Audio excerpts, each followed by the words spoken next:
Hello everyone, it's Thursday, we're back after half term and it's Litsoc and we've got a vast array of mythological books on the table because Emily is going to take us through her take on mythologies. Thank you very much, Emily. Lovely. So I've got two types of mythology that I'm going to be talking about. Norse mythology and Greek mythology because they're my two favourite ones.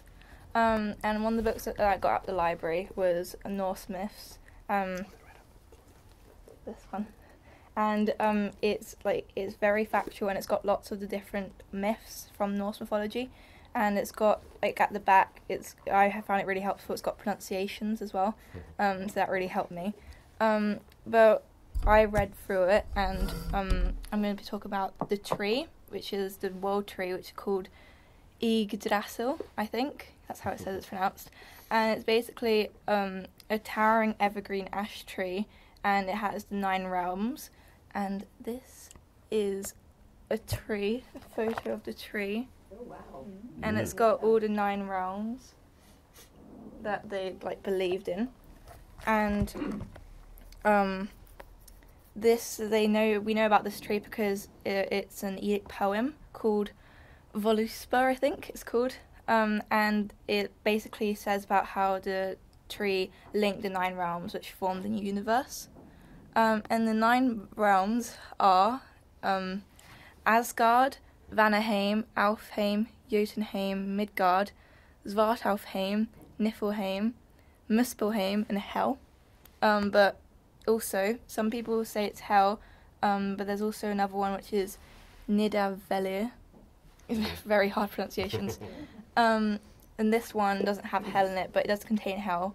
But this is roughly about the 9 realms, and I found the poem on the internet, and it's a very long poem, but I got a bit of it, and it says, "An ash I know, Yggdrasil its name, with water white it's the great tree wet. Thence come the dews that fall in the dales, green by earth's well does it ever grow. Thence come the maidens mighty in wisdom, 3 from the dwelling down 'neath the tree. Earth is one named, Verthandi the next. On the wood they scored, and scold the third. Laws they made there, and life allotted to the sons of men, and set their fates." It's a really good poem. I think I read all of it, and it's really nice. So you might want to go read it. And yeah, it's a basic. I think the poem is really saying how the tree linked the 9 realms and kind of formed everything. So that's how the Vikings believed this kind of. Because they were very into poetry, I learnt from researching, and there's this really good myth that I found called the Mead of Poetry, and I found it really interesting. So then I wrote kind of a summary of it. So basically, there was this guy called Kvasir, and he was loved by everyone, and he was formed from the spittle of Aesir and the Vanir, and he symbolised their new friendship. He was the wisest being, but he was also really kind and generous, which is quite different because people that really wanted wisdom were normally seen as quite greedy. But he was kind and generous, and he travelled the land helping people solve their problems. But one day there were 2 dwarves, Vijalir and Galar, and they invited him to dinner, but they were actually evil. They killed him. They killed Kvasir, and drained his blood into 3 cauldrons and mixed it with honey. And this was formed the Mead of Poetry, and whoever drank it became a brilliant poet. But the gods really liked Kvasir, so they were really worried, so they asked the dwarves what had happened. But the dwarves had said that he drowned in his own wisdom, and they were really sorry for your loss. But however, they were really happy with what they'd done, and they felt the urge to kill some more people. Typical Vikings. So they killed Gillig. They went boating with Gillig. They invited him, and they pushed him over, and they drowned him. And he died. But Gillig's wife found out, and she was really sad, so she wept and wept. But the dwarves found this very annoying, so they dropped a milestone on her head, and so she also died. Again, what did you expect? But then Gilling's son, Suttung, found out, so he threw the dwarves on a tiny little island, and they knew that when the tide rose, they would drown and also die. So they begged for forgiveness, and he agreed, but he wanted a mead of poetry, and he got it in payment and buried it in a mountain, and he put his daughter, Gunlod, to watch over it. But Odin wanted the mead of poetry because it gave you like poetry skills and smartness and stuff. So he wanted it, and he went into disguise to a farm owned by Saturn's brother, Borgi. He wanted the servants to buy this whetstone, so he sharpened this whetstone. And he wanted, so there were 9 servants at the farm who were working, and he threw the whetstone into the air, and the servants all jumped to grab it, but they were like holding these sword things, and they accidentally stabbed each other by accident. So they all died. Yeah, so Odin went to Borgi and he was like, your servants accidentally died in a little accident. I don't know how that happened.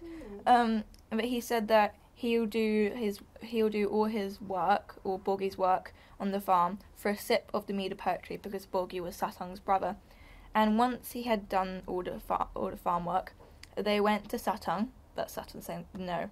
And Borgi was like, oh, what can we do? My brother said no. But Odin was like, well, you still owe me.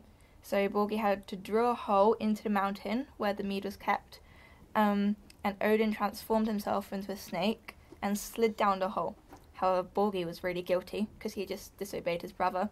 So he tried to stab Odin, but Odin was a snake and he disappeared already. So that was a failed attempt from Borgi. Once Odin got into the mountain, he transformed into a handsome man and charmed Gunlod. And instead of taking 3 sips of the mead, he emptied the whole cauldron, which wasn't very good. Yes. He flew away as an eagle, but Saturn was very angry, so he flew after him. The gods saw Odin and put bowls so Odin could spit the mead into it. So the mead of poetry belonged to Aesir, and Saturn went home to brood because he didn't have the mead. Yeah. So that's the mead of poetry. It's quite interesting, I think, and it's quite funny as well because of everything that happens. But yeah, so Vikings really love poetry, and they thought they had a gift for poetry, as they love to sit around the fire and listen to poetry. But the Norse divided into 2 types. Edic poems featured myths and stories starring the gods, and skaldic poems retold historical events. These were written by skalds, who were poets back in those days, for Scandinavian kings and leaders. So, yeah, that's Norse mythology, and basically they really liked poems and thought they had a gift from it that the gods gave them. So how far across Northern Europe did that extend then, Emily? Was it from Iceland, Greenland, Norway, as far south as Denmark? I think there was some. There's a map in here, I think. There was some here. So all the blue bit is... Hold a bit higher. Yeah. Yeah. Here, the blue. So that's... Can you see? Yeah. Norway, Sweden, and a bit of Denmark. Mm-hmm. And like Iceland places. The yellow dots are the settlements. So they settled in lots of places as well. But their homelands were mainly here. Yeah. So that's Norse mythology. Sounds like a great book. Yeah. It is a great book, yeah. And it's got lots of different myths as well, not just these ones. And also, I can talk about Greek mythology, Medusa, because I read this year, and it was really good. Like, it told the story of Medusa. The Girl Behind the Myth, by Jessie Burton. Yeah, and instead of seeing it as Medusa was bad and everything, they told it from her point of view and how she never really wanted this to happen to her, and how things weren't her fault and it was all because of the gods. And it kind of gave the gods a bad reputation as well, because in the original story, it does say like she turned people to stone and that she was really evil and all that sort of stuff. But then she's not actually. It was because Poseidon thought that because she was actually very pretty before she was Medusa with the snakes, Poseidon thought that she was really pretty and he wanted her to himself, but she didn't want that. She wanted like her own life, kinda. So she said no, and he got really angry that he turned her and her sisters into like he gave her sisters wings and he gave her snakes because he was the most angry of her.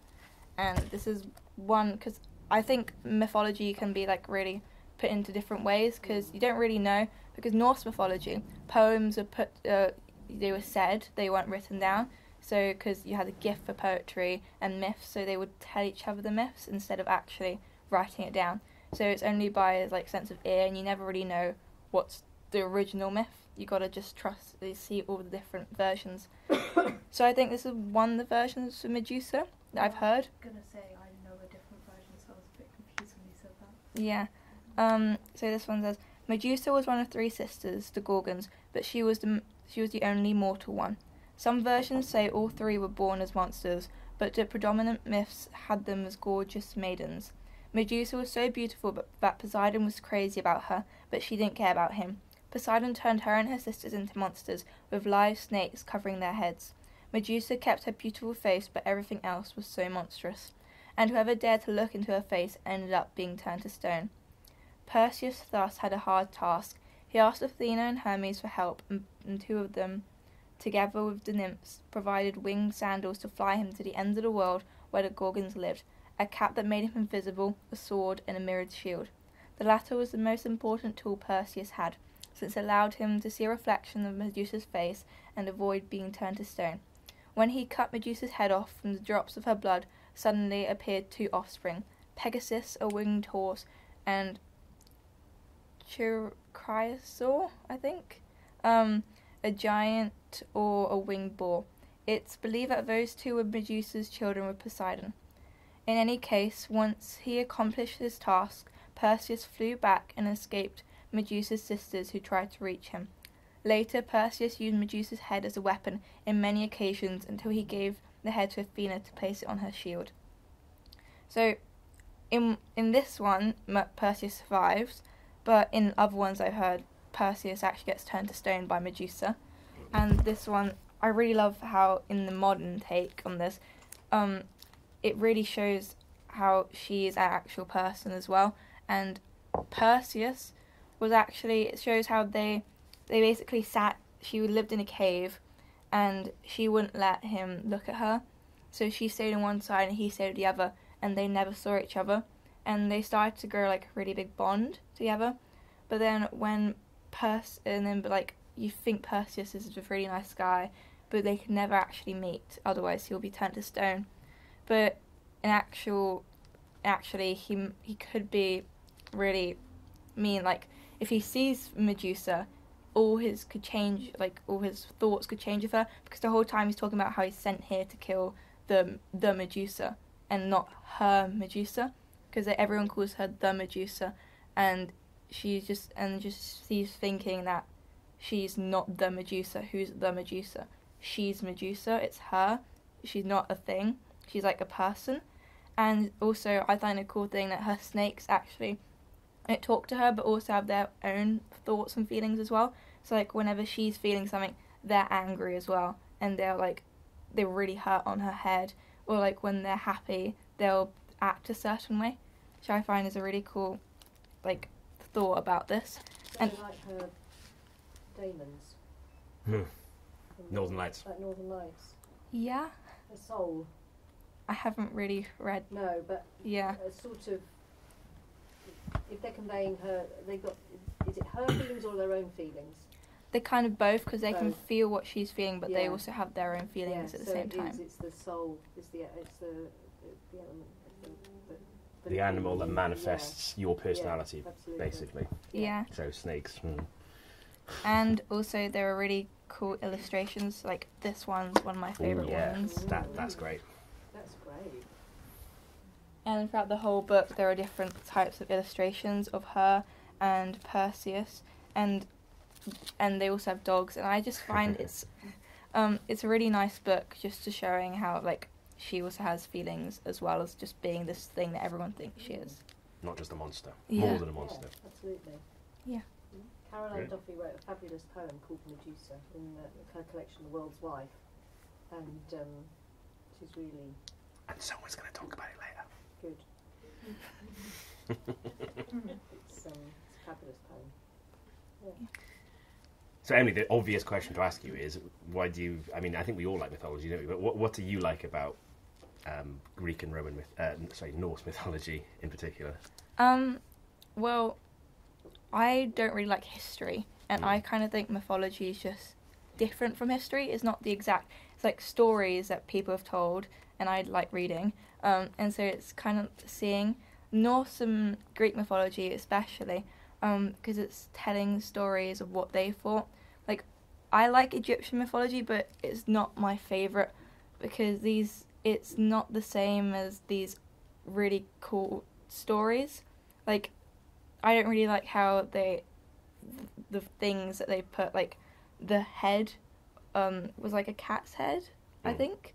Yeah. And it doesn't really interest me as much as Norse and Greek mythology, because these stories is really intriguing. Like, you want to know what happens and why they live this way as well, and like cultures, because I really like cultures as well, learning about different cultures. And I think myths and stories like of different like times in history, the stories that people tell also show their culture and like how people are as well. Yeah. Brilliant. Great. Great. Thank you, Emily. Thank you very much for that. So we're now going to sort of go around the table as is customary. Now that Emily has set us up very nicely indeed and kicks off nicely. Thank you, Emily. So who should we start with, Emily?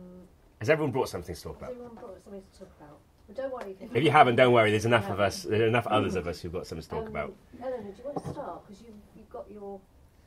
She's got the Odyssey. Yes, absolutely.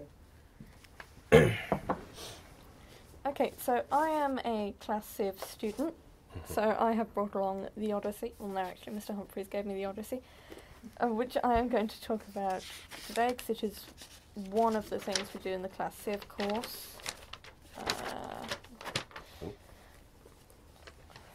Hello all. As one person in this room may know, I really enjoy mythology. So today I'd like to talk to you about Homer's Odyssey, an epic poem split into 24 books. It's one of the oldest works of literature, still widely read by modern audiences. The story was originally thought to be written by Homer, but modern scholars assume that it was composed independently as part of a long oral tradition. Given widespread illiteracy, the poem was performed by an Aeodus, which is Greek for singer, and was more likely to be heard rather than read. The story follows the Greek hero Odysseus, king of Ithaca and husband of Penelope, and his journey home after the Trojan War. The war itself lasted for 10 years, and his journey lasted another 10, during which he encountered many perils, and all his crewmates perished.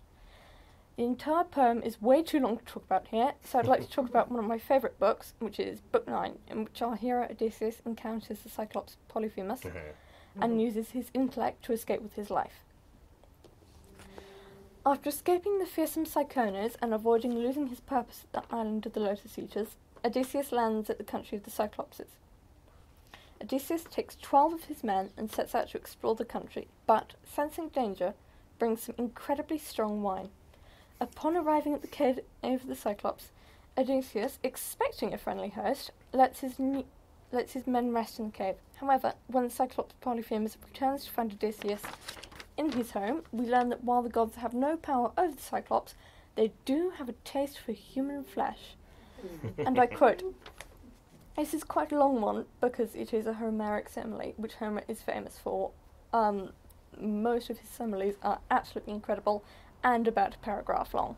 So, he jumped up and, reaching out towards my men, seized a couple and dashed their brains to the floor as though they had been puppies.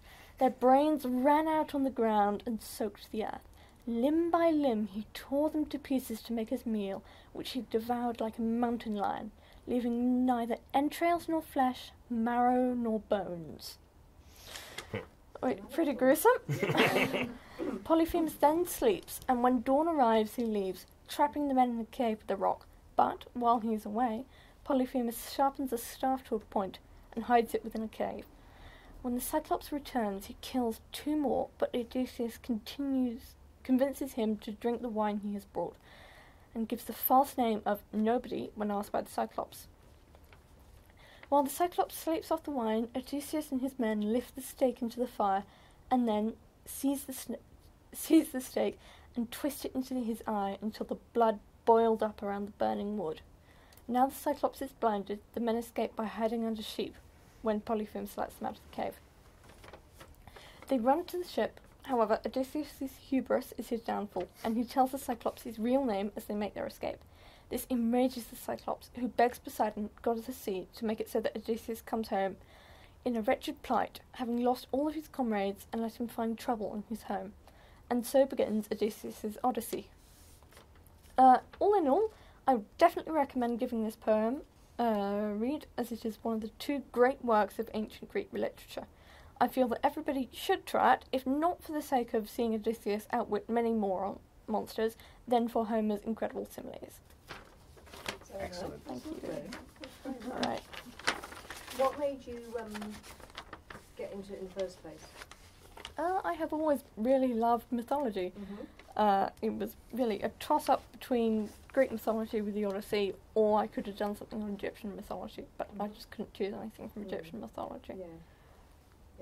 The Egyptian comes much later in the curriculum. Yeah. Thank you very much. Thank you, Ellen.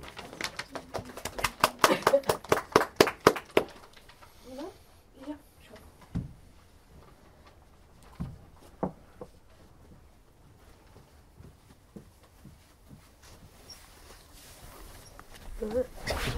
Oh no! Are you alright? Yes, the cushion was not attached.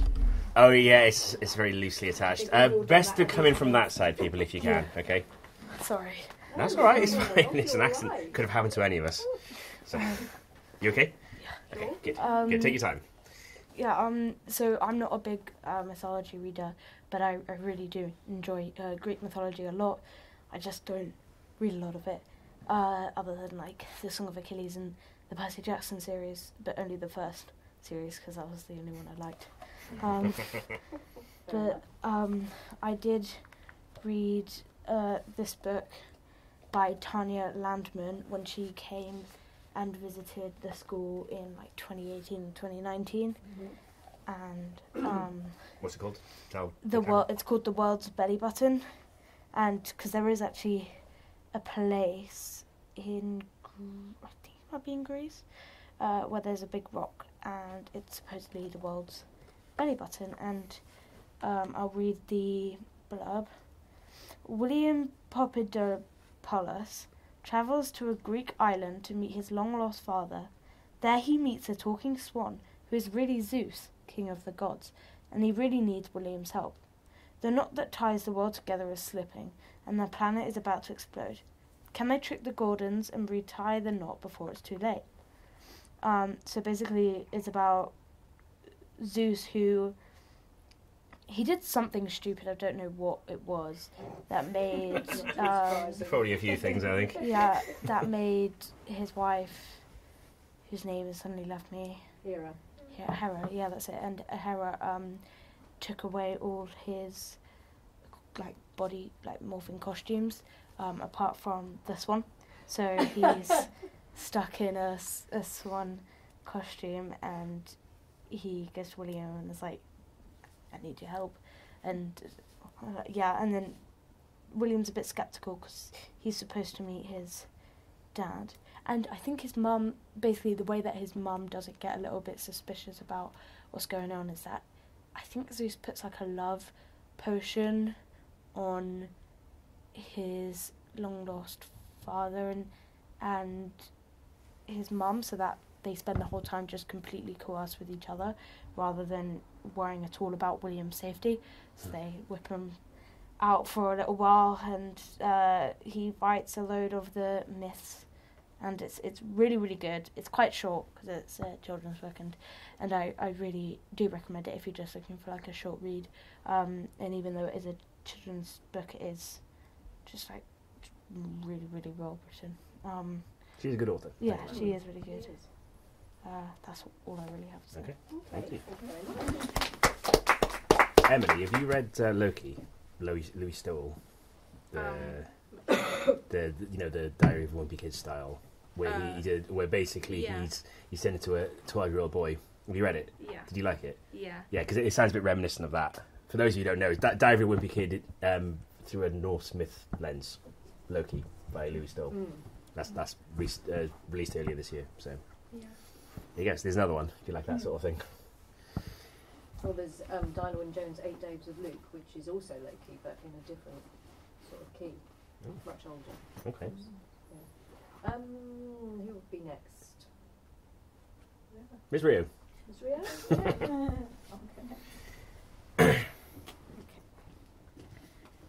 I chose this one, Six Crimson Cranes by Elizabeth Lim. I read it really recently, I only finished it a few weeks ago, so that's why it was fresh in my mind.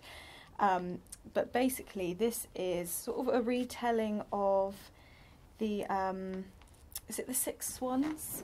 In the Grimm, yeah, so it's, but told through a Asian mythology lens.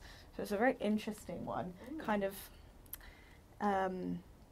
crosses between fairy tale and mythology, but I do think there are some crossovers there with them sometimes. But it was really interesting. It's I read up on the tale, and it's one that has been told all throughout the world, like in all different ways. So Grimm's is the most famous one, but there's so many different versions around the world. From Scotland by which actually came up on Twitter, funnily enough, a few weeks ago. An author, completely forgotten, Nicholas Scott Gray, and his is really poignant. And beautifully written. But not too dissimilar to, like you were saying with Medusa. It's kind of the same core story, but told so many different ways. Yeah. And this is just a modern version of it. But I'll read you the blurb. Instead of swans, obviously it's cranes, because in Asia, cranes, play a big part in their stories. Shiori Anma, the only princess of Kyoto, has a secret. Forbidden magic runs in her veins, and on the morning of her betrothal ceremony, Shiori loses control. At first, her mistake seems like a stroke of luck, forestalling the wedding she never wanted, but it also catches the attention of Reikama, her stepmother. A sorceress in her own right, Reikama banishes the young princess, turning her brothers into cranes, and warning Shiori that she must speak of it to no one, for with every word that escapes her lips, one of her brothers will die. Penniless, voiceless, and alone, Shiori searches for her brothers and uncovers a dark conspiracy to seize the throne. Only Shiori can set the kingdom to rights, but to do so, she must place her trust in a paper bird, a dragon, and the very boy she fought hard not to marry. And she must embrace the magic she's been taught all of her life to contain. So it's very interesting. It's a big, sprawling story, but it's very reminiscent of this mythological tales, lots of curses and family secrets and all that kind of stuff. What I liked most about it was it's an Asian story. Here's the map of the land. I had to keep turning back to it.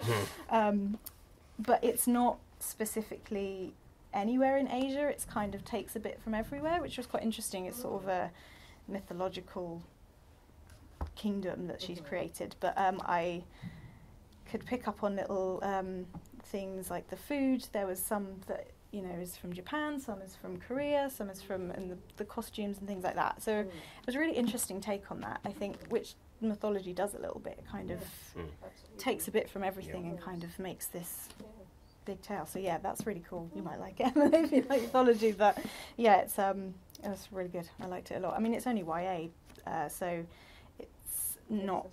It's much more accessible. Not quite as literary as something like the Odyssey, but I liked it a lot. So that's nice.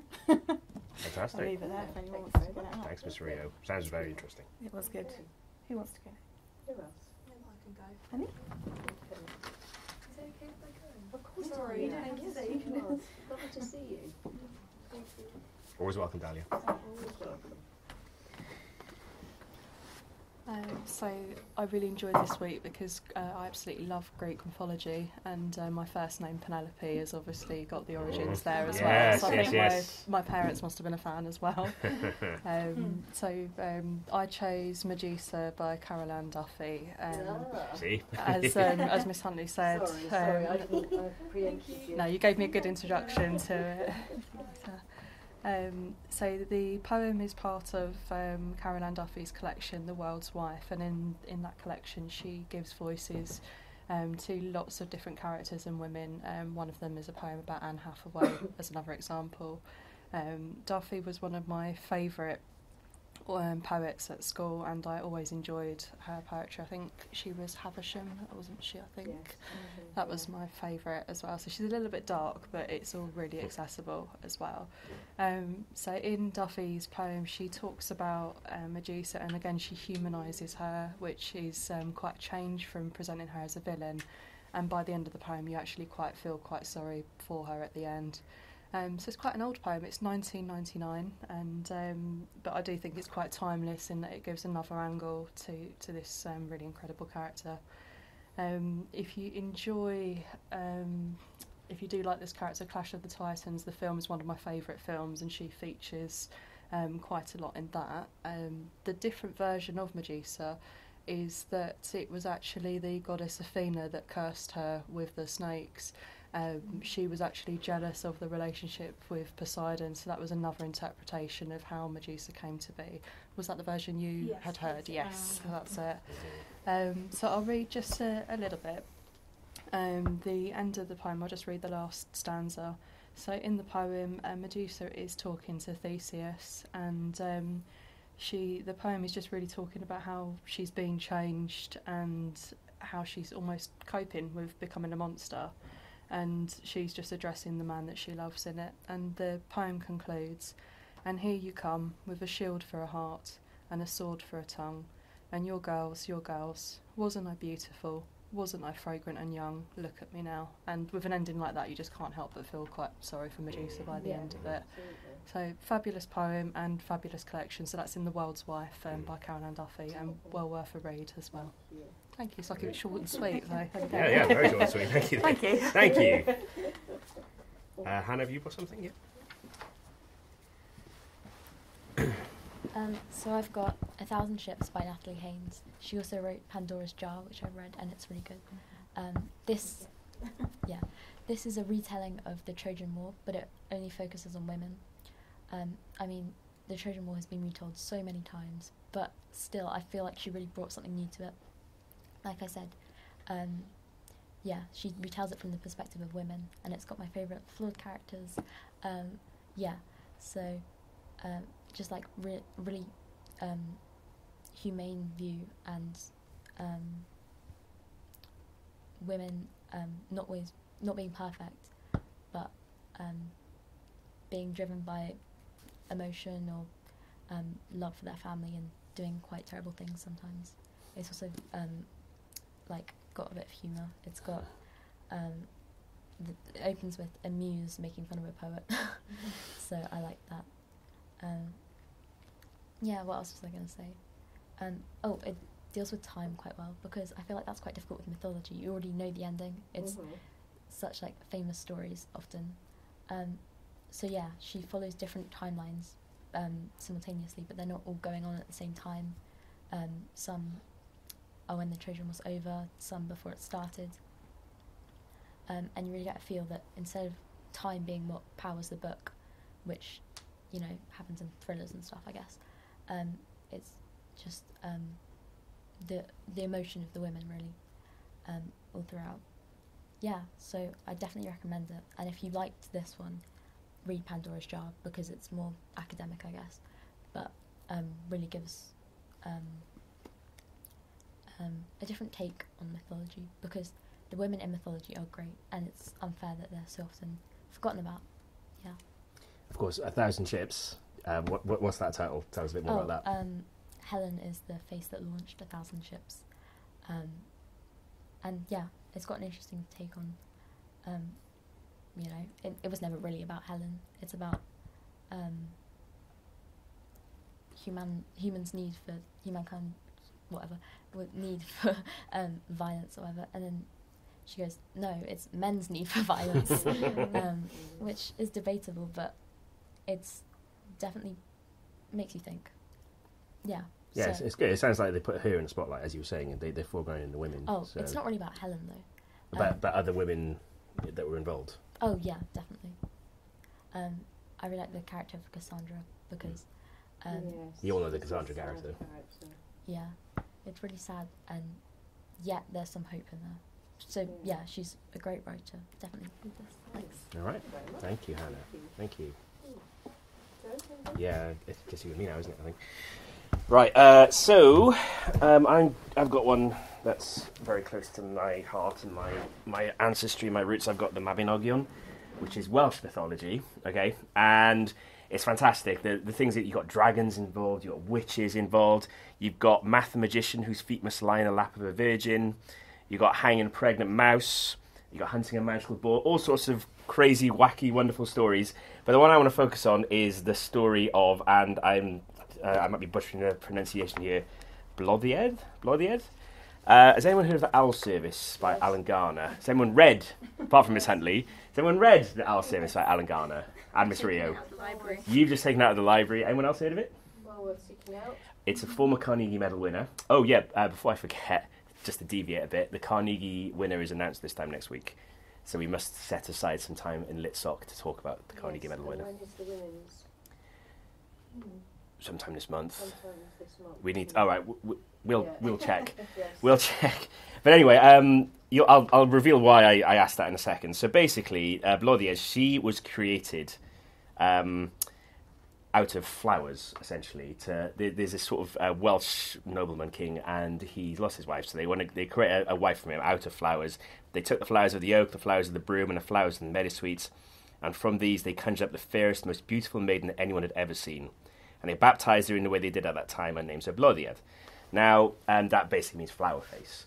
Now, she is unfaithful to the king, and she she wants to be with this other guy, and so she asks. And this king, he's invulnerable. He seemingly can't be killed unless he has 1 foot on a cauldron and 1 foot on a horse or something like that. Yes, it is all a bit unusual and crazy sounding.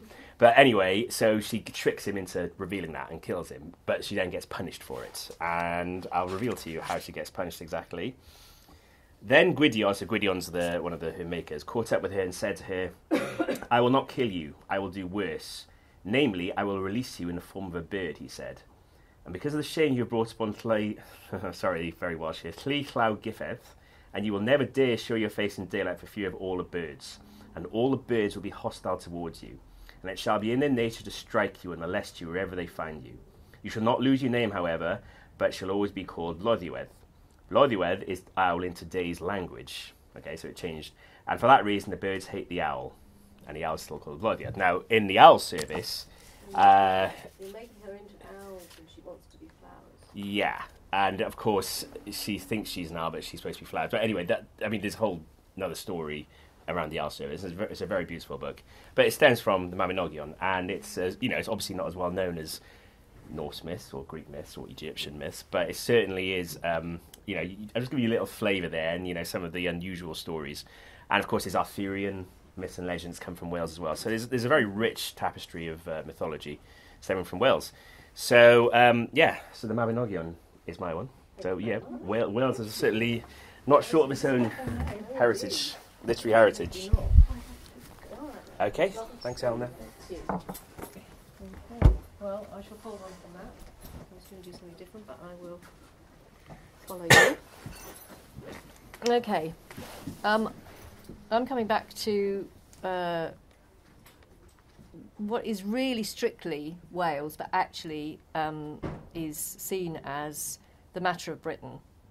That's what it's called. And the text I want to look at, I'm afraid I haven't got to the shelf, is The Once and Future King by T.H. White. Now, this is based on a text that was written in 1485. Oh, thank you very much. That's very good of you. There it is. That's the version we have. Yeah, it's quite an old one. Runic size. It's quite an old one. T.H. White was a teacher, He also trained at Goshawk and wrote about that. So he's quite an interesting man. And it's all based on the original stories come from legend, but also from Mort d'Arthur, which was written by Thomas Malory from his prison cell. He was a ne'er-do-well in 1485, just as the Wars of the Roses were coming to an end. Anyway, it takes the form of the Once and Future King. It's about Arthur, and it starts with him as a child called the Wart. It's a very modern take. You might have seen on Disney Plus The Sword in the Stone cartoon based on this, where Merlin lives life backwards and takes Arthur, or the Wart, into his world and teaches him about everything he should know as part of his kingship, but he doesn't know he's going to be a king yet. So we've got basically four titles, and then there's another one, the Book of Merlin. So it's The Sword in the Stone, The Queen of Air and Darkness, The Ill-Made Knight, and The Candle in the Wind. I'm sure you know the title of the song as well. And then after that, it's the Book of Merlin, which was published separately. Out of this text also came the musical Camelot, with Richard Harris playing Arthur, and the most beautiful pair of blue eyes, Franco Nero playing Lancelot, and Vanessa Redgrave playing Guinevere. It's very sad, but Arthur and the Knights of the Round Table are part of our British mythology, and I really do recommend this. There's also Mary Stuart's trilogy, which we've got as well, and there you'll see knightly arms, the people running around killing each other, but also loving each other illicitly. This one is very funny, the first one, because Merlin is such a character, but there's also all the elements of Arthur, like the castle of the Forest Sauvage. There are nobody goes to eat until there's been some sort of mystical thing happen at Easter and Christmas. They get together and have a bit of feasting. They are in dealing with mythical beasts. So a lot of the things that are in all the modern things like Harry Potter and our other mythologies are in this book too. So and it is it's beautifully written. It's quite old-fashioned now, obviously, because it was written originally in the 50s, coming out of the horrors of the Second World War as well. But he knew his stuff, and